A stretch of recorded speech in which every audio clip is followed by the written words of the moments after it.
Welcome to Pleasurology Island. I'm Free Thought Steve. Thanks for stopping by. I've been talking about sexual ethics lately, and I've been trying to get to the conclusion, and I hope I can explain this clearly to you. We shouldn't be living our lives in order to try and please gods, imaginary beings of any sort, because we can't know anything about non-physical beings. We can't observe them. We can't really know what they want or don't want. We can't know if they are even there or even exist. All gods are simply human god images created by the human imagination, projecting out onto the universe imaginary beings that are what we imagine are something like ourselves. Human beings have created God in our own image, not the other way around. And human beings all over the world have created God differently, depending on their own self-image and what they imagine that the universe might be thinking about them or judging them and so forth. How they imagine the universe might be judging them, which, of course, we have no idea whether the universe has any kind of consciousness and is observing us or judging us at all. It's very important, I think, for us to be able to look at the world in a completely non-theistic, non-supernatural way, where we have no ghosts in the attic. It's what I call God's ghosts in the attic. And we've all got ghosts in our attic in terms of our own consciousness. If we've been raised by people who have taught us to believe in ghosts in the attic, people who have taught us to believe that we're always being watched by the ghosts in the attic, and they're judging our every move all the time, just as though they were our own parents made supernatural, the way that our parents judge us and observe our behavior and approve of some behaviors and disapprove of others. Well, the gods are imaginary parents. The ghosts in the attic are imaginary parents observing us all the time. And that's so we have an imaginary observer who actually exists only in one place, which is our own consciousness. We have an imaginary observer that our imagination has created, imagining that imaginary observer observing us all the time, and not just observing our outward behavior, but observing our thoughts and our feelings as well. And this constant imaginary observer is a great inhibition on us if we've been taught, as the Christian purity culture teaches us, that this imaginary observer doesn't want us enjoying sexual thoughts, sexual feelings, sexual pleasure, and orgasms satisfying our sexual drive in any way. That we've been taught that the imaginary ghost in the attic observer doesn't want us to use our innate biological sex drive in any way until we get married, and then all of a sudden, that biological sex drive, which has done supposedly no sexual learning at all up to that point, miraculously knows how to have beautiful sex because now we're married. And God, the imaginary observer, magically gives us the power as soon as we're married to have perfect sex with our partner. And everything's wonderful because God has blessed us now that we're married. But until we get married, God doesn't bless us, and so sex is bad. Sex is sinful. Now, I've tried to say that sin is a bogus concept, because sin specifically means something that gods don't like, that the gods, or a god, any imaginary observer doesn't like. And we can't know anything about what any imaginary non-physical being might like or not like. We cannot know that because we can't ask them. They are hidden. They've gone away. Actually, they've not gone away. They're not hiding. They've never existed except in human imagination. in human minds and human consciousness. And so it's impossible for us to know anything about imaginary beings. And yet we've been taught to believe that these imaginary beings don't want us to have sex. And we've been taught that sex is a sort of a threat, a danger, on several levels. There are the practical threats and dangers of having sex, catching an STD, getting pregnant without wanting to, and breaking somebody's heart if we're already in a pair bond relationship with them, but we have sex with somebody else. These are all real, practical risks in having sex. And we should use our intelligence to avoid those practical risks of catching an STD, getting pregnant unintendedly, or breaking someone's heart. We should use our intelligence and our realistic appraisal of the situation in order to try and reduce those risks of unwanted consequences completely as possible. It's very difficult to reduce the risks completely, but we should try to use our intelligence to minimize those risks. And that's something we should do, not because it's a sin to catch an STD, or a sin to get pregnant unintentionally, or a sin to break someone's heart, but because those things because a sin means it offends some imaginary being. That concept is invalid because we can't know what imaginary beings would or would not like. All we can do is say what we human beings do and don't like. And we would not like the distress of catching an STD, getting pregnant accidentally, or breaking someone's heart that we love. And so those are real human risks and undesirable consequences of sexual activity. Sexual activity should be fun. It should generate euphoria for us. Whether we're having sex by ourselves or with a partner, it should generate euphoria in the consciousness of everyone who's directly involved in the situation, and should not have distressing consequences afterwards. That's what our goal is, and that's an ethical goal. It is good for us to satisfy our sex drive, our natural sex drive. It's good for us to experience the pleasure and euphoria and the nurturing affection that could come along with shared sexuality, and even solo sex can be a way of giving ourselves nurturing affection, a way of loving ourselves. So sex should be a pleasurable and affectionate thing. And in order to do that, it's important for us to be able to have a concept of the world, a worldview, without any ghosts in the attic at all, without any imaginary beings at all. Just saying, the world is what it is. It operates according to certain reliable natural laws. And if we take those natural, realistic ways that the world operates into consideration, then we can navigate the world as safely as possible, as intelligently as possible, creating euphoria for ourselves without creating distress for ourselves, creating euphoria for our partners without creating distress for our partners.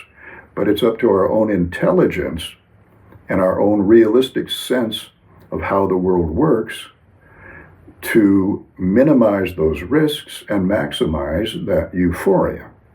And I've said, okay, so that we should be able to have sex without having an internal spectator, without having a ghost in the attic observing us and judging us, particularly a sex-negative ghost in the attic that is going to make us feel guilty and ashamed and anxious when we have sex. But that's easier said than done. It's easier said than done to get rid of all the ghosts in the attic. Because why are the ghosts in the attic? The attic is our own imagination, our own consciousness, our own memory banks. And we have had years and years of training by the people around us who were all mutually committed to the delusion that there is a ghost in the attic, that there is an unobservable observer. We can't observe the observer, but the observer observes us. And these people imagine that, they all imagine it, and they're committed to that particular delusion. A delusion is when you take the imaginary to be real. And a realist says, I'm sorry, I refuse to believe that the imaginary is real. You can believe the imaginary is real, but I refuse to do that. But parents don't give us that choice. Parents believe that the imaginary is real, and they teach us to believe that the imaginary is real. And the way that the human brain and the emotional brain are built is that when someone, like our parents, tell us something, and we're children, we believe what they tell us. Most of the things we believe in life, we believe because somebody else has told them to us. Somebody else who believes that particular idea, tells us about it.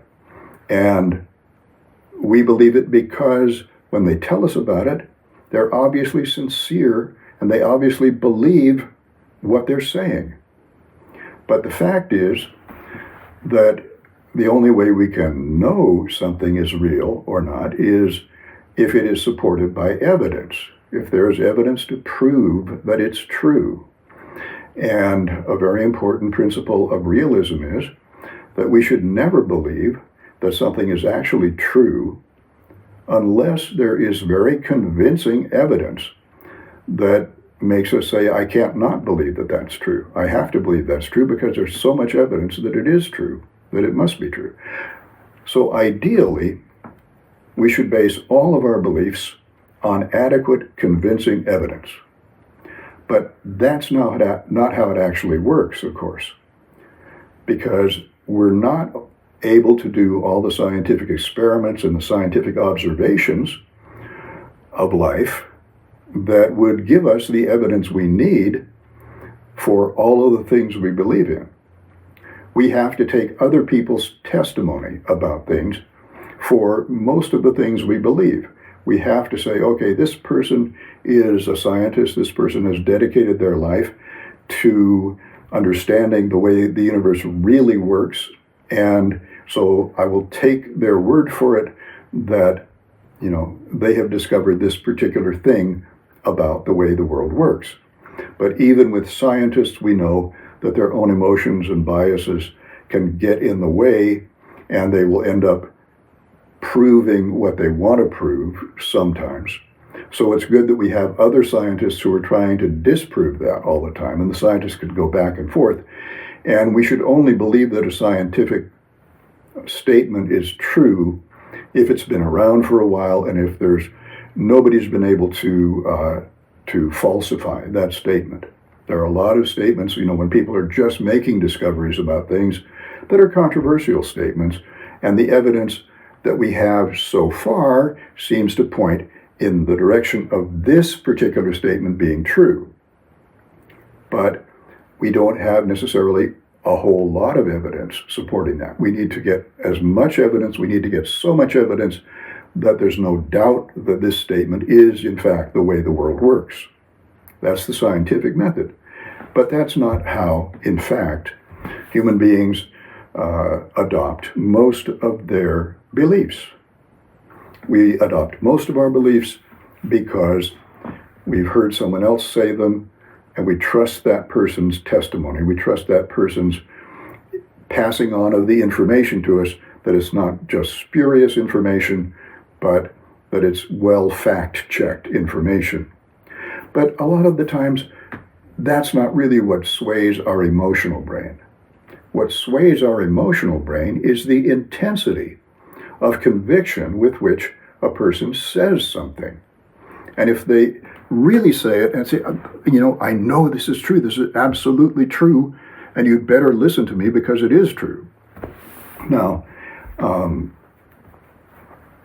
that's a useful, we should respond with belief when someone is telling us something with that kind of conviction, if it's really important, like there's been an earthquake, up 500 miles away, and there's going to be a tidal wave, in the next 20 minutes, if you don't get out of here, and of course that person is relying on information that they got from the internet probably, but if they're telling you about it and they really believe it, and you have no way to fact check it quick enough, it's better to believe them, get in your car and drive as far inland as you possibly can, as quickly as you can, or up into a high place, as quick as you can, and not wait to fact check it. Because even if you drive inland and up onto a high mountain and you wait and there is no tidal wave,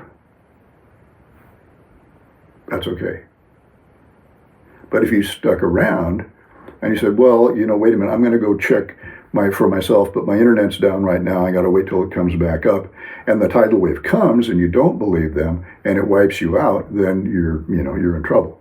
So natural selection has favored the development of emotional brains in human beings, where the default setting for our emotional brain is to believe it when someone else tells us something with real conviction. And you can tell that they really believe what they're saying. That's how the emotional brain has evolved. And if we're going to look at life realistically, without any ghosts in the attic, then what we really know, what the evidence shows us, is that we have all evolved. Our species has evolved, like all other species, over hundreds of millions of years. And our emotional brain, like the rest of our brain, has been shaped by natural selection. It has been shaped by natural selection because human beings whose emotional brains had the qualities that our emotional brain has today, if our ancestors had those same qualities, they survived. All of us had ancestors whose emotional brains worked well enough that they survived. And there were a lot of other people whose emotional brains didn't work as well. They died, they didn't pass on their genes, and they left no descendants. And so gradually, the human emotional brain became shaped to respond to the world the way that our human emotional brains respond to the world. And one of the ways that our emotional brains respond to the world is that we believe other people when they tell us something with obvious emotional conviction that they truly believe this is true. That believing other people when they tell us something that they clearly believe is true, that was a useful thing. It was a useful way for the human emotional brain to respond among our ancestors because it helped them survive better. There's a lion coming. I told you, I saw it just a few minutes ago. You'd better get out of here. You'd better climb a tree. You better, get in a cave and barricade yourself in or something. Or you better grab your spear, and help fight off this lion, or jump up and down and make a lot of noise and try and scare it away. People who believed that the lion was coming and responded effectively passed on their genes to other generations because they survived and they didn't get eaten by the lion. But people who ignored the warning got eaten by the lion. They didn't pass on their genes. So their emotional brain was not as what we call adaptive to life as the emotional brain that believed when somebody else told them that something was true with conviction that we believed them. That was an adaptive response, an adaptive emotional response. It helped us adapt to the situation in such a way that we survived. Our ancestors did. So that would, our emotional brain has lots of emotional responses that are there because they have been adaptive. They've been promoting survival and reproduction and the care of our offspring over millions and millions of years. And therefore, they've gotten built into the human gene pool, and that human genome has built brains, human brains, with emotional brains that have those particular kinds of emotional responses. But that doesn't mean that those responses are always rational or always good or always adaptive, because they can always be misused. In this case, people can sincerely believe all the imaginary things about religion that they have been taught to believe by their parents, because their parents really believed it, and their parents taught them when they were children to believe it too. And as they grew up, they were surrounded by other people who really believed all these imaginary supernatural things. God really exists. I talk to God every day. Prayer is the most powerful way that people can hypnotize themselves and each other into believing that the imaginary is real. If they talk to the imaginary, if they imagine that the imaginary is listening to them, and if they imagine that whatever good things happen to them after that were given to them by the imaginary, they believe in the imaginary. And if they all together, sing hymns to the imaginary and recite credos, I believe this, to the imaginary. I believe in you, imaginary. And everybody talks all the time like, oh, God blessed me with this, and, I was so blessed by God to do this and that and so forth. People who live in an imaginary world where God is in control of everything, and they're surrounded by people who also believe that, and they teach that to your children, then the children grow up. If we're the children, we grow up believing that too, because we've been surrounded by people who believe it, and they're totally sincere in their belief. And they don't want to let go of their belief, because part of their belief is that they're going to go to heaven when they die. And they're scared of death, and they don't want to believe that death is real, that death is in fact the end of consciousness and the end of all experience, after which we experience nothing at all for no time at all, and we don't even notice that we're dead, because without a consciousness you can't notice that you're dead. But they're scared of death, and so they want to believe that there are ghosts in the attic, that the ghost in the attic is watching them all the time, and that if they do what the ghost in the attic wants all their life and believe that the ghost in the attic exists, then when they die, they're going to get to go live with the ghost in the attic forever and do whatever it is ghosts in the attic do when they're not going to die and they have nothing else to do and they're not allowed to have sex.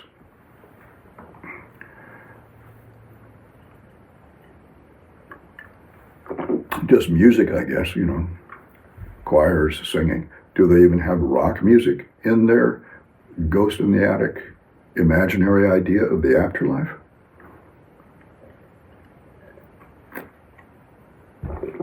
No. I believe it's important for us, because we have had years of training believing that we're being observed by invisible beings around us, or one invisible being or two invisible beings that can see inside us and all that. Since we've had so many years of training to believe that, it's not easy for us to just simply say, okay, I'm not going to believe that anymore. And the problem that a lot of us have with sexuality, even after we've decided not to believe in ghosts in the attic, is that our emotional brain still isn't sure about that. Our emotional brain doesn't really, the emotional brain has to say, okay, there's a ghost in the attic there that I don't believe in anymore. It's not like the ghost in the attic has gone anywhere. It's still hanging around our imagination and our unconscious. And We're just trying to pretend that it's not there. And that doesn't necessarily always work. It's good if we can visualize the universe with no ghosts in the attic whatsoever. There's just us human beings, or we human beings, living here together on the planet. And we make our own decisions, we choose our own actions, and other people respond to us in one way or another. And it's all, human beings interacting with each other.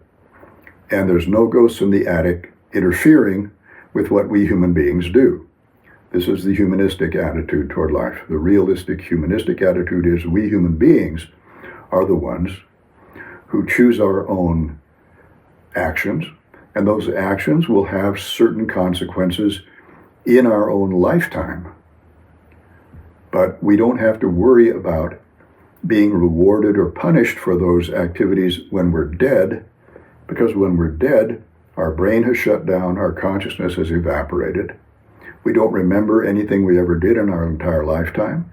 We don't realize we're dead. And that state of affairs goes on for no time at all, because without consciousness, time doesn't exist either. There's no awareness of self or non-self. It's not light, it's not dark. It's absolutely nothing. And it's very hard for us to imagine absolutely nothing going on for absolutely no length of time, but that's what death is.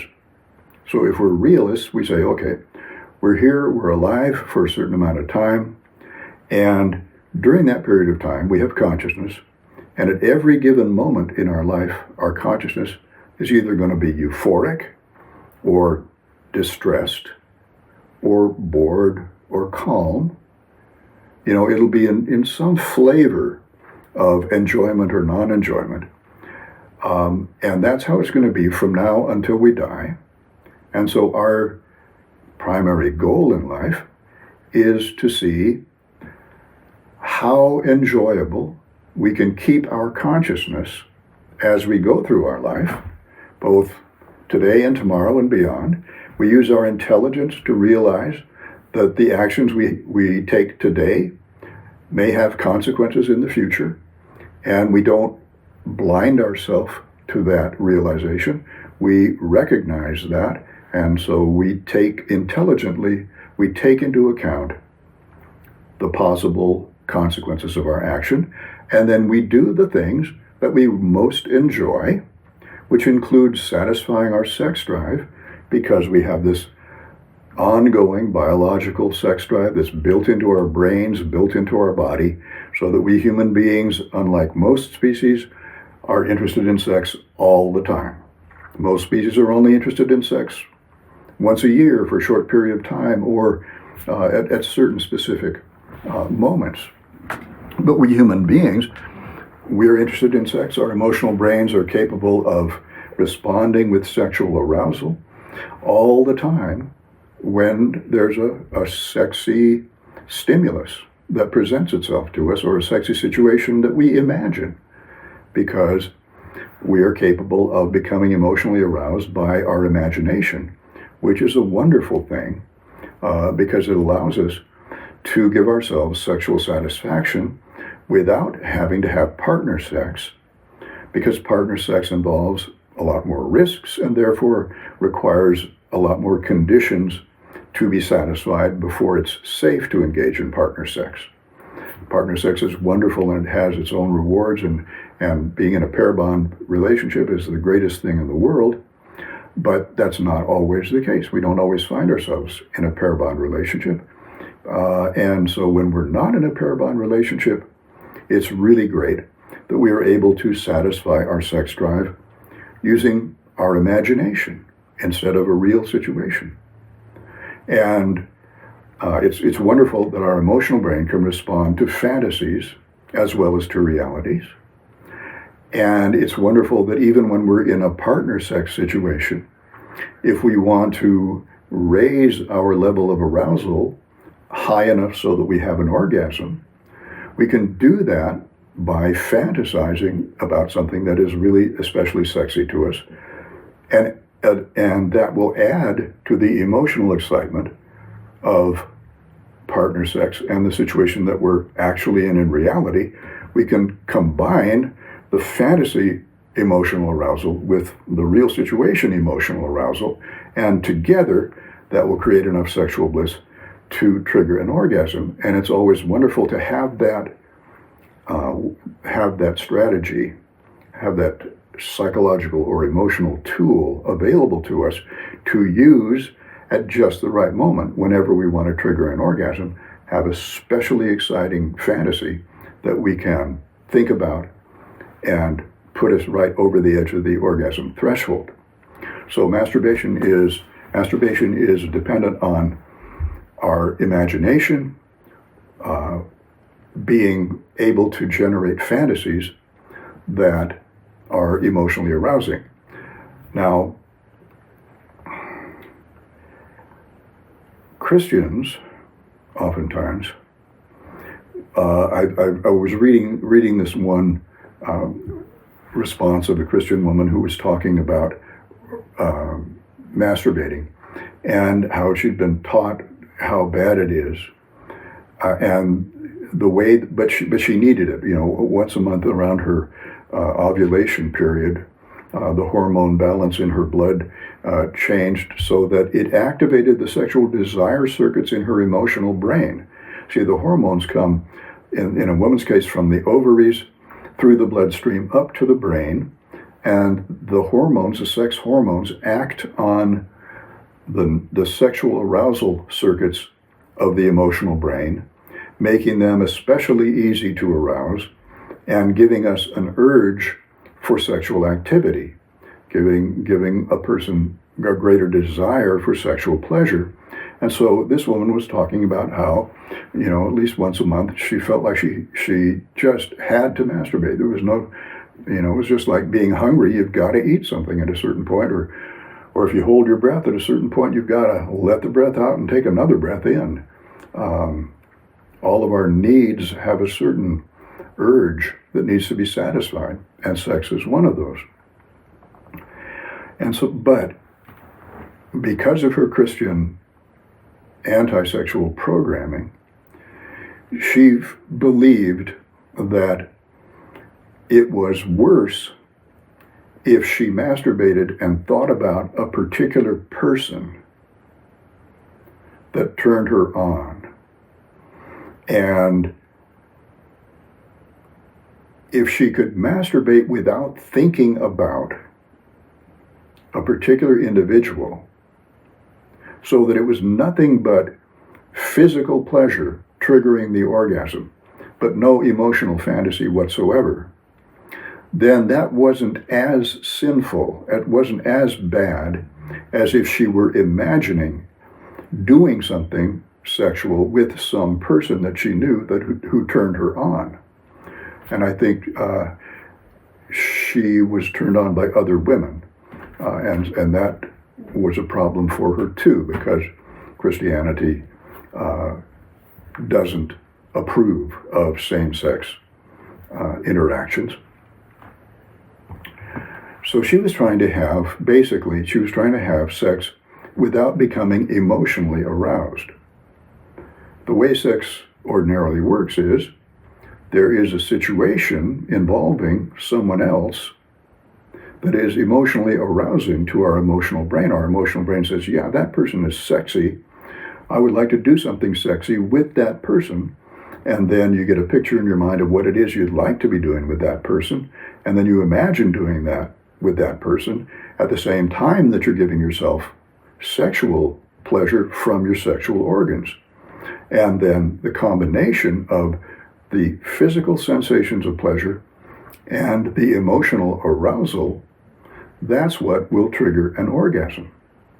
But she's trying to do it without the emotional component, just the physical component only. And that's a lot harder.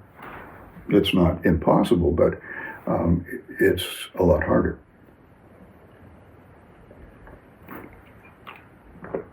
In fact, it's really important for successful masturbation to combine emotional arousal with physical pleasure for a couple of reasons.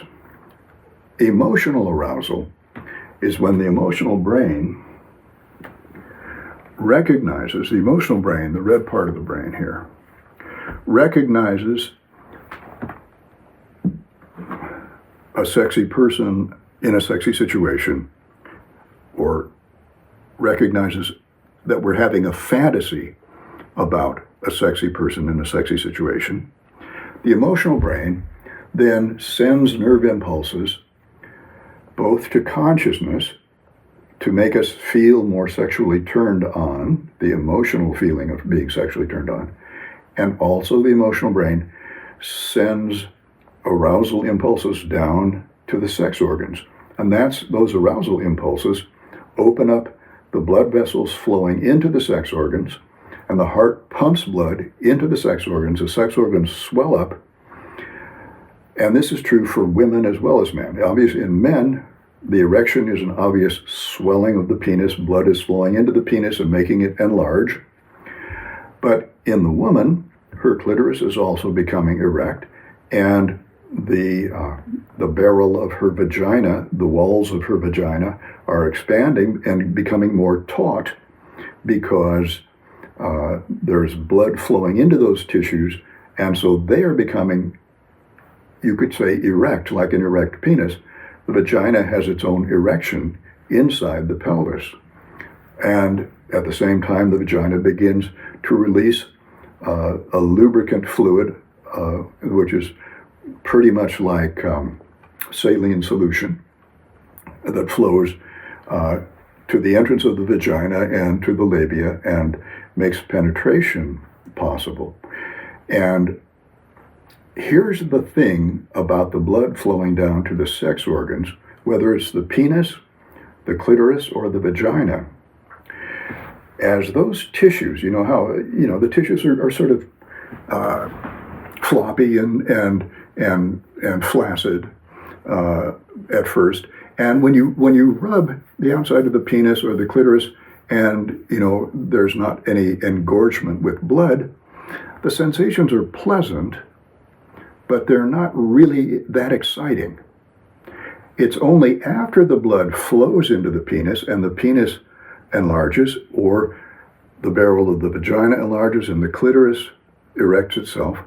It's only after those tissues have been stretched by having the blood flow into them that the nerve endings on the surface of the penis, the clitoris, and the barrel of the vagina, the inside of the vagina, the nerve endings in all of those tissues get stretched because the blood flows into those tissues, and the tissues like blow up like a balloon kind of. And you know how a balloon starts out just all floppy, but then once you blow into it, it expands, and the outside of the surface, if you touch it, it's almost like a drum head, ping, ping, ping, ping.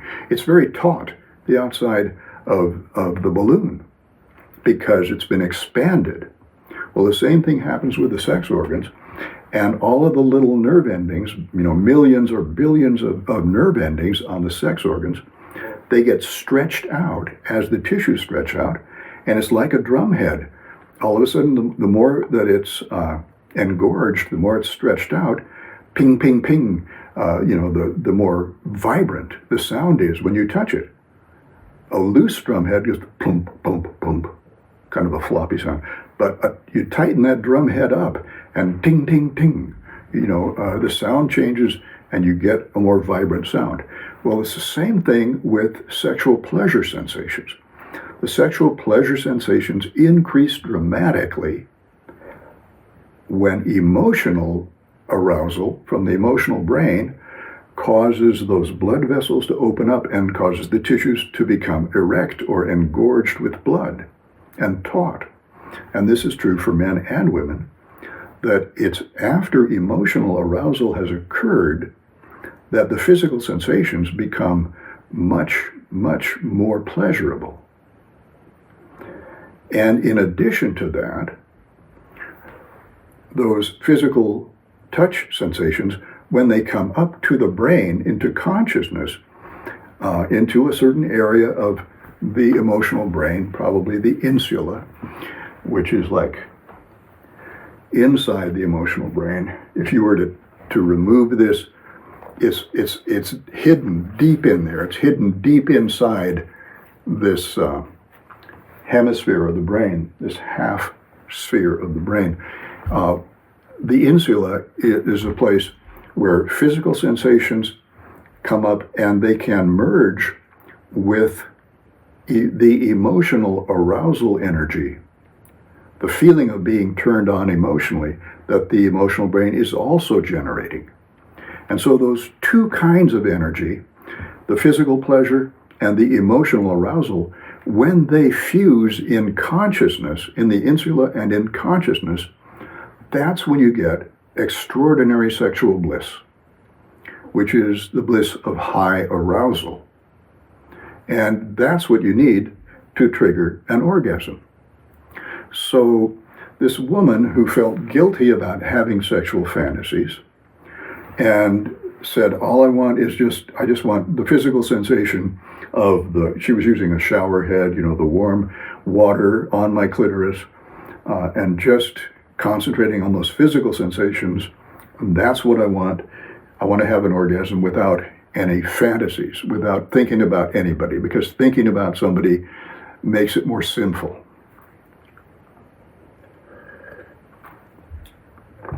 And this is a self-defeating strategy. If you want to have an orgasm, the easiest way to have an orgasm and the best way to have an orgasm is to really vividly imagine yourself engaged in some kind of sexy activity. It doesn't have to be intercourse. It can be any kind of activity that your emotional brain gets turned on by when you imagine doing it with that particular person, doing whatever that activity happens to be.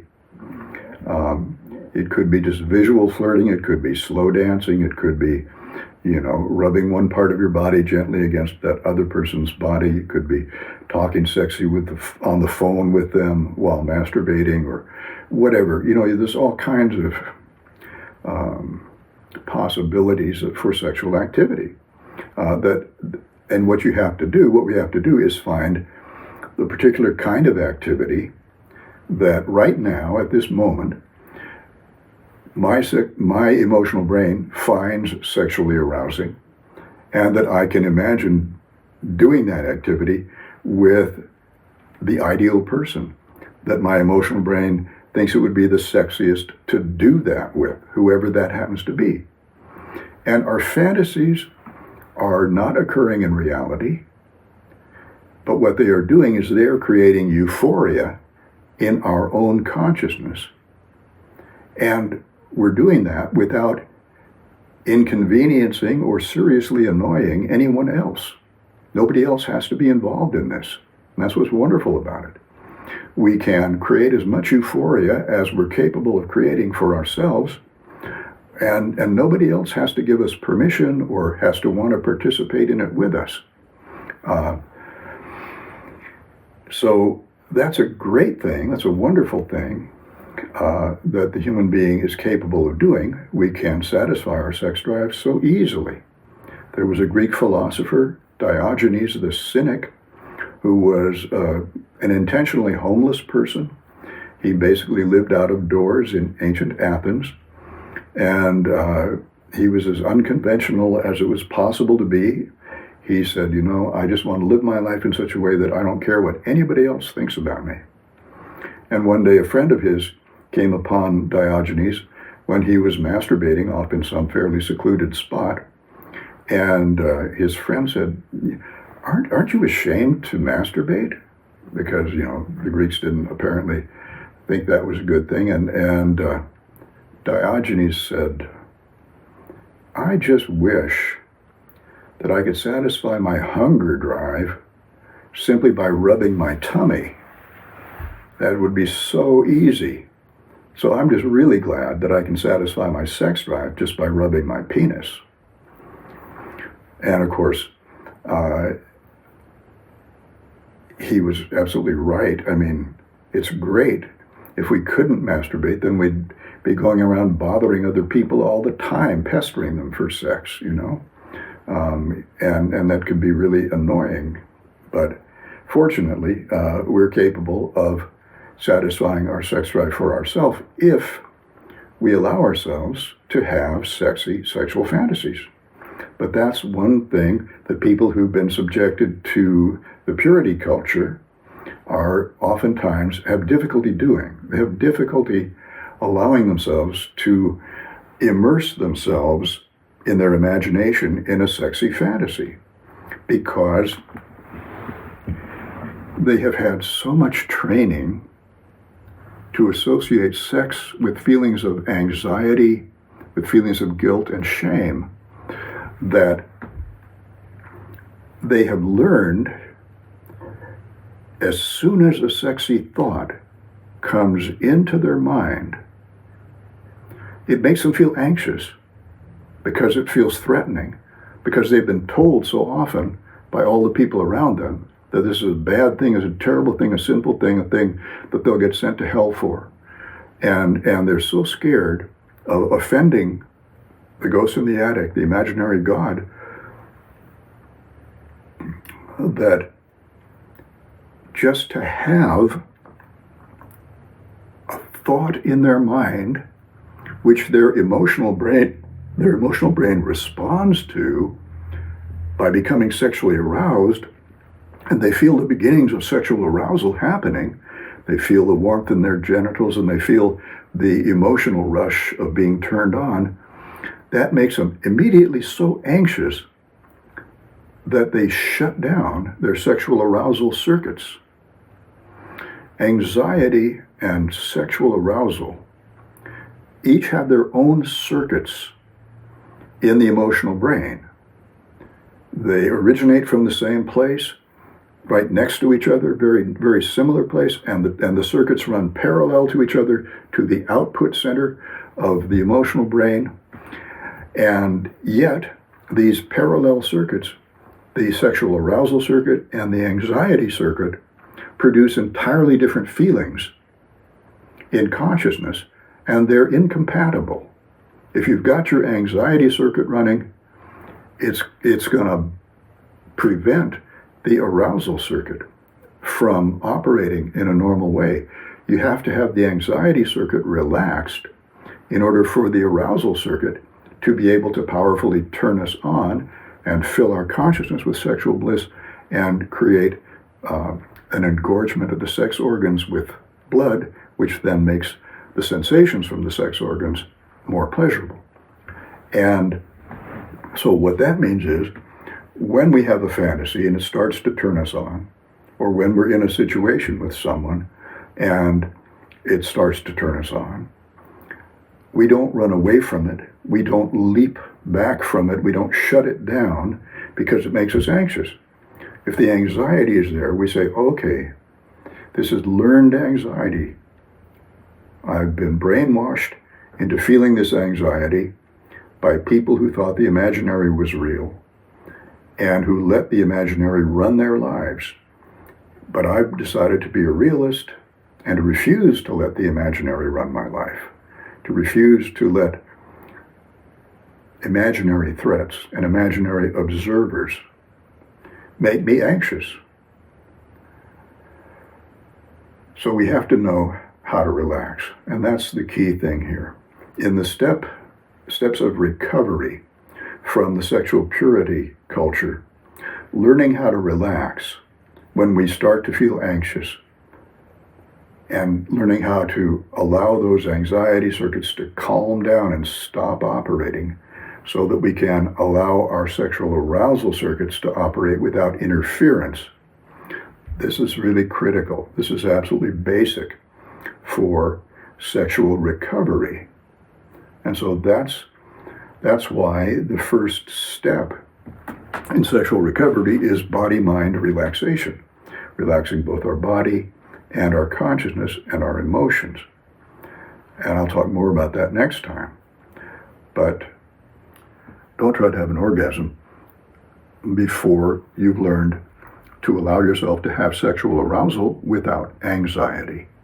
And this is why last time I was stressing the idea of having a sex-positive God image in our consciousness to oppose the sex negative God image that we were all taught to believe in.